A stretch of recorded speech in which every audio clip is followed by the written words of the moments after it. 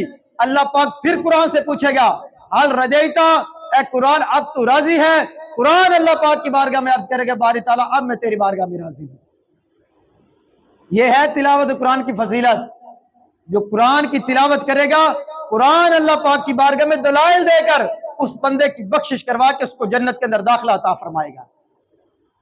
اور تو کریں سورہ ملک کی تلاوت، یہ قرآن پاک کی ایک سورت ہے نا، یہ سورت بھی اپنے پڑھنے والے کے لیے کل قیامت کے دن اس کی شفاعت کرے گی۔ نبی کریم علیہ السلام کا ارشاد ہے جو بندہ سورہ ملک کی تلاوت کرتا ہے یہ سورت اپنے پڑھنے والے کے لیے اللہ پاک کی بارگاہ میں سفارش کرے گی۔ لیکن ہم ان چیزوں سے بہت دور ہو چکے ہیں۔ تلاوت قرآن کرنے کا ذوق اور شوق بھی ہمارا ختم ہو چکا ہے۔ جہاں ہمیں موقع میسر آتا ہے، یہاں فجر کے بعد قرآن پاک کا ترجمہ اور تفسیر بیان کیا جاتا ہے تو کتنے لوگ بیٹھے ہوتے ہیں؟ غور کریں، کتنے لوگ نماز میں ہوتے ہیں اور پھر درس قرآن میں کتنے لوگ موجود ہوتے ہیں؟ تو قرآن کس کی سفارش کرے گا؟ جو اس کو سمجھے گا، اس کو پڑھے گا، اس کے حلال کو حرام اور حرام کو حرام سمجھے گا۔ موقع ہمیں یہاں میسر آتا ہے ہم قرآن کے احکامات سیکھیں، جو چیزیں حلال ہیں ان کو سیکھیں، حرام سیکھیں، لیکن ہم اس موقع سے فائدہ ہی نہیں اٹھاتے۔ تو یہ اللہ پاک کی بارگاہ سے توفیق چھن جانے کا یہ مقام ہوتا ہے کہ بندہ تلاوت قرآن سے دور ہو جائے، قرآن پاک کے احکامات سیکھنے سے دور ہو جائے۔ اس لیے اللہ پاک کی بارگاہ میں یہ دعا کرنی چاہیے۔ حضرت عبداللہ بن عباس رضی اللہ تعالیٰ عنہ آپ فرماتے ہیں ایک مرتبہ شخص نبی کریم علیہ السلام کی خدمت میں حاضر ہوا، عرض کی یا رسول اللہ صلی اللہ علیہ وسلم افضل عمل کون سا ہے؟ فرمایا تم پر لازم ہے کہ حال مرتحل بن جاؤ۔ اس نے عرض کی یا رسول اللہ حال مرتحل کیا ہوتا ہے؟ نبی کریم علیہ السلام نے فرمایا حال مرتحل وہ ہے، وہ صاحب قرآن ہے جو قرآن کریم کو ابتدا سے لے کر انتہا تک اس کی تلاوت کرتا ہے۔ جب وہ قرآن کریم مکمل ہو جاتا ہے تو وہ بندہ دوبارہ شروع سے اس کی تلاوت شروع کر دیتا ہے۔ یہ ہے وہ شخص جو حال مرتحل ہے، اپنی منزل پر پہنچ کر وہ دوبارہ اپنا سفر شروع کر دیتا ہے، شروع سے آخر تک تلاوت قرآن کرتا ہے، جب تکمیل ہو جاتی ہے وہ دوبارہ شروع سے تلاوت قرآن شروع کر دیتا ہے۔ اور تو کریں قرآن پاک کے فضائل پر غور کریں، اللہ پاک بندوں کو کتنا شرف اور عزت عطا فرماتا ہے صرف تلاوت قرآن کی برکت سے۔ لیکن ہم اتنا دور کیوں ہیں؟ یاد رکھیں اگر تلاوت قرآن سے دور ہے نا تو یہ سمجھ لیں کہ اللہ تبارک و تعالیٰ کی بارگاہ سے توفیق چھن چکی ہے۔ اللہ پاک نہیں ہم پر راضی۔ اقبال نے کیا کہا تھا؟ وہ معزز تھے زمانے میں مسلمان ہو کر اور ہم خار ہوئے تاریخ قرآن ہو کر۔ ہماری ذلت اور رسوائی کا سبب کیا ہے؟ کہ ہم نے اپنی تعلیمات سے دوری اختیار کر لی۔ جو مقدس کتاب ہماری ہدایت اور رہنمائی کے لیے آئی تھی ہم نے اس سے دوری اختیار کر لی اور دنیا کے اندر ہم دیگر چیزوں کے اندر اپنا سکون تلاش کر رہے ہیں۔ بھائی قرآن فرما رہا ہے الا بذکر اللہ تطمئن القلوب، اللہ کے ذکر میں دلوں کا چین ہے۔ تم کہاں میوزک میں سکون تلاش کرتے پھر رہے ہو؟ کہاں موسیقی کے اندر گانوں کے اندر سکون تلاش کر رہے ہو؟ کہاں حرام کاموں کے اندر اپنا عارضی سکون تلاش کرنے کی کوشش کر رہے ہو؟ ان چیزوں سے تمہیں سکون نہیں ملے گا، تمہیں نیند کی گولیاں کھا کر سونا پڑے گا۔ حقیقی سکون اسی وقت ملے گا جب اللہ تبارک و تعالیٰ کے نازل کردہ کلام کی تلاوت کر کے رات کو سو گے۔ جب تلاوت قرآن کر کے بندہ سوئے گا تو پھر حقیقی سکون بھی ملے گا، پھر نیند کی گولیاں کھانے کی زحمت نہیں ہوگی، پھر ضرورت ہی نہیں پڑے گی۔ یہ اصل سکون کا سبب جس سے ہم نے دوری اختیار کر دی اور دیگر جو ہم عارضی ذرائع تلاش کرتے ہیں لیکن سکون ہمیں نہیں ملتا۔ اصل سکون اس کے اندر ہے۔ اللہ پاک عمل کرنے کی توفیق عطا فرمائے۔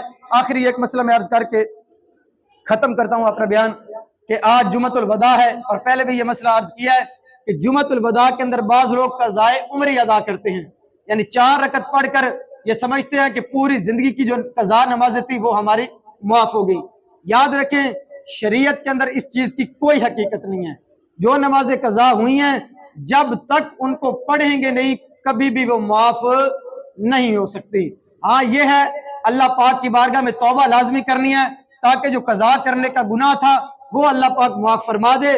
بقیہ وہ قضا تبھی معاف ہونی ہے جب ان نمازوں کو پڑھیں گے، اس کے علاوہ کوئی صورت نہیں۔ یہ بندہ سمجھے کہ 4 رکعت میں پڑھوں گا اور ساری زندگی کی قضا نمازیں میری معاف ہو گئی، ایسا کوئی مسئلہ نہیں ہے، یہ غلط مسئلہ عوام کے اندر مشہور ہے۔ ہاں اگر آپ پڑھتے ہیں نوافل ثواب ملے گا، لیکن اس کا مقصد ہرگز یہ نہیں کہ وہ ساری نمازیں آپ کی معاف ہو جائیں گی۔ اللہ تبارک و تعالی ہمیں عمل کرنے کی توفیق عطا فرمائے۔